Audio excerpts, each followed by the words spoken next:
seorang pelaut menaiki perahu jerami ke tengah Samudra Pasifik untuk menangkap ikan. Namun, baru saja ia melemparkan jaring, sebuah tarikan kuat tiba-tiba datang dari dasar laut. Dalam tarikan itu, pelaut tersebut terjatuh ke dalam air, karena menarik terlalu keras. Namun, ia tidak segera kembali ke perahu. Sebaliknya, ia memilih untuk mencari alat hidupnya kembali. Ia memilih untuk menghadapi risiko hidup. Ia berenang ke arah di mana jaringnya menghilang, tanpa disadari, di bawah permukaan laut yang tenang ini, sebenarnya tersembunyi bahaya yang melampaui pemahaman manusia. Dan pelaut itu sama sekali tidak menyadarinya, melihat jaringnya hanya terjerat di karang. Ia segera mengeluarkan pisau kecilnya untuk memotong jaring. Namun, ia sama sekali tidak menyadari bahwa cahaya di sekelilingnya semakin gelap. Ketika pelaut menyadari ada yang tidak beres, ia melihat jutaan ikan laut sudah berkumpul di atas kepalanya, dan sekelilingnya juga dikelilingi oleh kawanan ikan yang berenang. Sama sekali tidak memberinya kesempatan untuk melarikan diri. Identitas pemburu dan mangsa sepenuhnya terbalik. Nasib pelaut selanjutnya dapat dibayangkan, namun, hal yang lebih aneh masih akan terjadi. Sebuah bangkai paus pembunuh terhempas oleh ombak ke pantai. Luka-luka mengerikan di tubuhnya, ini berarti bahwa kematiannya tidak semudah kematian alami. Apakah kamu pikir itu adalah bekas gigitan? Apa yang bisa menggigit paus pembunuh? Jadi, para peneliti laut mencurigai bahwa nelayan di sekitar yang melakukan kejahatan. Namun, ketika mereka tiba di pelabuhan untuk diinterogasi, mereka justru mendengar dari nelayan yang memimpin bahwa paus pembunuh yang mulai menyerang kapal nelayan. Para nelayan terpaksa mengambil sabit dan kapak untuk membalas. Namun, secara logika itu tidak masuk akal. Lagi pula, paus pembunuh sebagai hewan sosial tidak akan bertindak sendirian, apalagi datang ke perairan dangkal untuk menyerang kapal nelayan. Ahli paus Kit sangat bingung dengan hal ini. Yang membuatnya semakin bingung adalah, di tahun-tahun sebelumnya, pada musim ini, selalu ada banyak paus bungkuk yang bermigrasi ke perairan terdekat. Namun belakangan ini, bahkan satu ekor paus pun tidak terlihat. Ini jelas tidak sesuai dengan logika. Namun, ini juga kebetulan. Keesokan harinya, Kit menemukannya di sonar, menangkap adanya banyak paus yang muncul. Jadi, ia segera mengemudikan perahu cepat ke atas kumpulan paus, melemparkan perangkat penangkap suara. Dengan suara panggilan paus yang terus-menerus terdengar di headphone, kecemasan Kit sedikit mereda. Namun, belum lama mereda, seekor paus bungkuk tiba-tiba muncul di dekat perahu kecil. Seolah-olah dengan kesadaran, berhenti di depan Kit, menatapnya dengan tajam. Melihat itu, Kit langsung merasa merinding. Namun, untungnya, paus bungkuk itu tidak melakukan tindakan yang aneh. Hanya sedikit berhenti selama beberapa puluh detik, kemudian kembali menyelam ke laut dalam. Namun saat dia ingin melanjutkan mengamati arah paus bungkuk, dia secara tak terduga melihat sekelompok paus pembunuh di permukaan laut, yang sedang berenang cepat menuju kapal wisata yang jauh. Mengingat insiden serangan paus pembunuh kemarin, Seth segera merasakan firasat buruk. Jadi dia buru-buru menyimpan peralatannya, dan mengemudikan perahu cepat menuju arah kapal wisata. Sementara itu, para wisatawan sama sekali tidak menyadari bahaya yang akan datang. Mereka dengan antusias menyaksikan paus bungkuk melompat di laut, tanpa mengetahui, paus bungkuk telah diam-diam mendekati bagian bawahnya, lalu dengan cepat meluncur ke permukaan laut. Dengan tubuhnya yang sebesar bukit sepenuhnya melompat keluar dari air. Senyuman di wajah para wisatawan pun seketika menghilang. Sebelum mereka sempat bereaksi, kapal wisata itu pun terbelah dua oleh paus bungkuk. Namun yang aneh, setelah melakukan semua itu, paus tersebut langsung pergi tanpa menoleh kembali, tidak menyerang pengunjung yang jatuh ke air. Sementara itu, paus pembunuh di sisi lain sedang melaju cepat ke arah sini. Kit melihat situasi yang tidak menguntungkan. Ia segera mempercepat untuk tiba di dekat pengunjung sebelum paus pembunuh. Ia berusaha sekuat tenaga untuk memanggil orang-orang naik ke perahu cepat. Sementara itu, orang-orang juga melihat paus pembunuh yang sedang menyelam tidak jauh dari situ. Maka, satu persatu mereka berenang menuju perahu kecil dengan tergesa-gesa. Namun, manusia tidak bisa berenang lebih cepat daripada paus pembunuh. Meskipun harapan untuk diselamatkan ada di depan mata, namun, masih ada orang yang terus-menerus diseret oleh paus pembunuh ke laut dalam, dan dibunuh. Namun, yang lebih menakutkan adalah, paus bungkuk dan kelompok paus pembunuh tampaknya telah merencanakan serangan ini sebelumnya. Waktu yang dipilih juga sangat tepat. Seolah-olah ada sesuatu yang mengarahkan mereka dari kegelapan, menghadapi fenomena yang tidak dapat dijelaskan oleh ilmu pengetahuan ini. Meskipun Kit adalah seorang ahli paus, ia tetap tidak memiliki petunjuk. Sampai dia mendapatkan beberapa petunjuk dari sebuah perusahaan pelayaran, Kapten tua menyatakan bahwa kapal kargo miliknya saat melewati perairan Kanada, jelas tidak ada kerusakan apapun. Namun, kemudian tiba-tiba macet dan tidak bisa berbelok. Dengan terpaksa, dia hanya bisa menghubungi kapal tunda untuk datang menyelamatkan.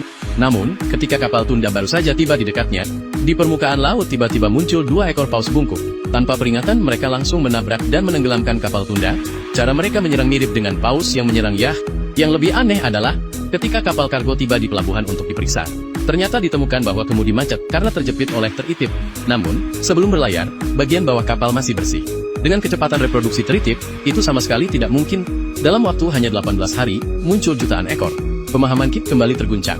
maka dia memutuskan untuk mengambil beberapa sampel untuk diuji. Dengan demikian, ditemukanlah penyebab paus pembunuh menjadi gila, karena dia menemukan jenis jamur yang belum pernah dilihat sebelumnya di dalam tubuh jaring.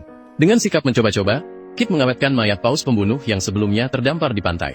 Namun, dia menemukan bahwa ada keberadaan jamur ini di dalam otak paus pembunuh, dan paus pembunuh sebagai mamalia.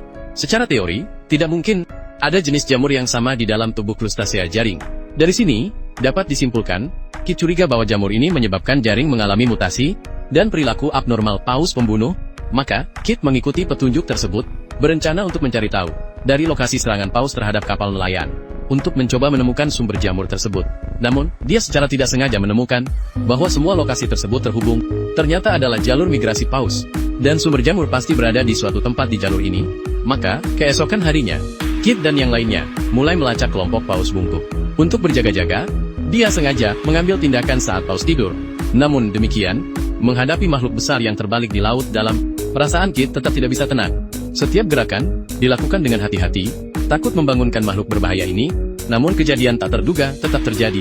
Saat Kit berencana memasang kamera pelacak pada salah satu dari mereka, sekelompok paus bungkuk tiba-tiba terbangun.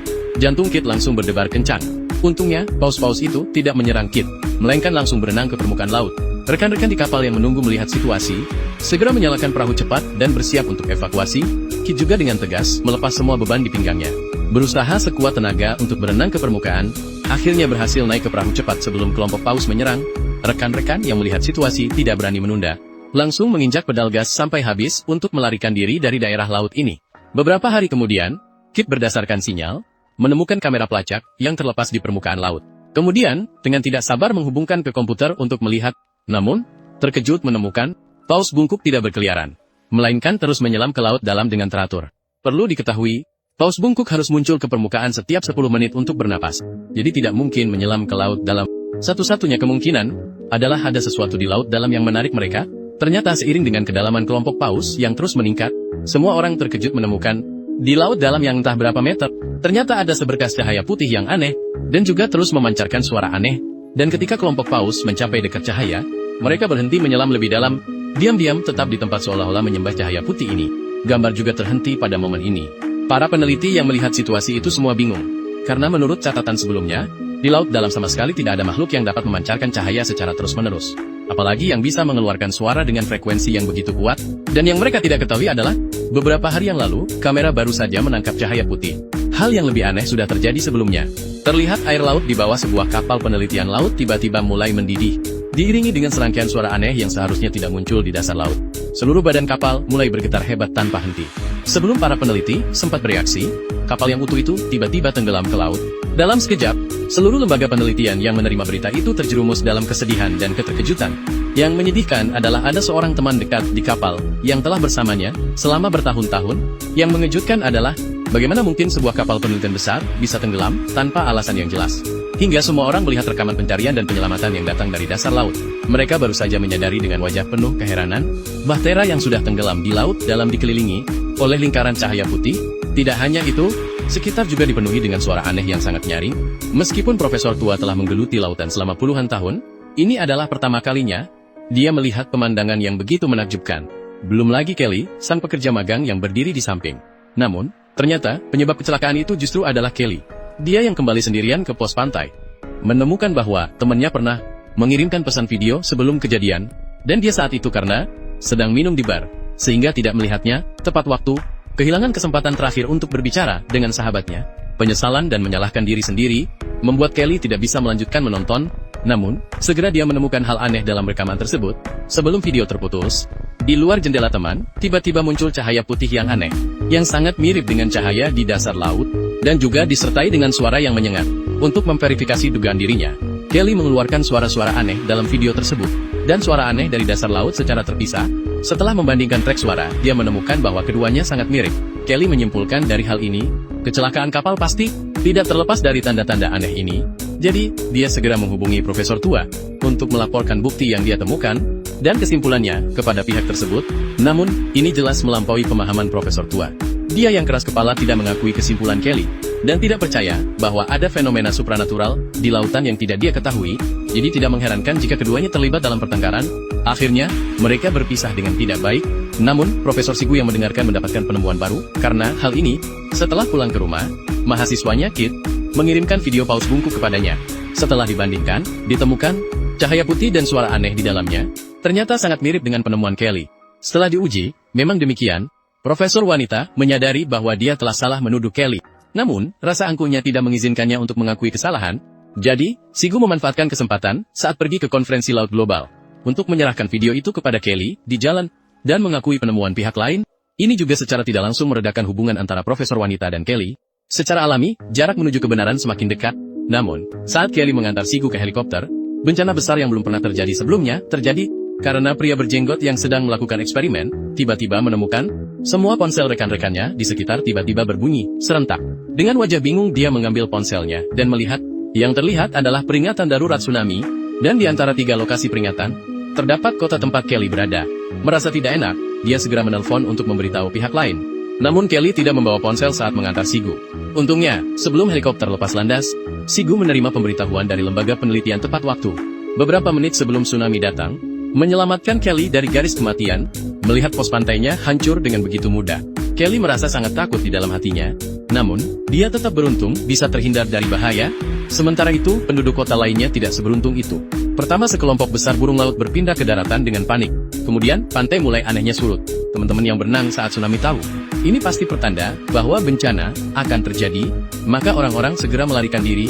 Mereka yang memiliki mobil ingin menginjak gas sampai habis. Tanpa mobil, rasanya ingin terbang dengan kedua kaki terangkat dari tanah. Namun, menghadapi kemarahan dari laut, semua yang dilakukan ini sia-sia. Dan 3 negara pesisir secara bersamaan diserang oleh tsunami. Tentu saja, ini menarik perhatian Organisasi Kelautan Global, maka diputuskan untuk mengadakan pertemuan perlindungan laut lebih awal untuk melakukan penelitian dan diskusi. Dan pernyataan salah satu ahli virologi di antara mereka telah mengejutkan semua ilmuwan terkemuka di dunia yang mengikuti pertemuan ini, juga membuat mereka menyadari sebuah bencana yang lebih mengerikan daripada tsunami sedang mendekat dengan cepat. Sigu, apakah kamu melihatnya?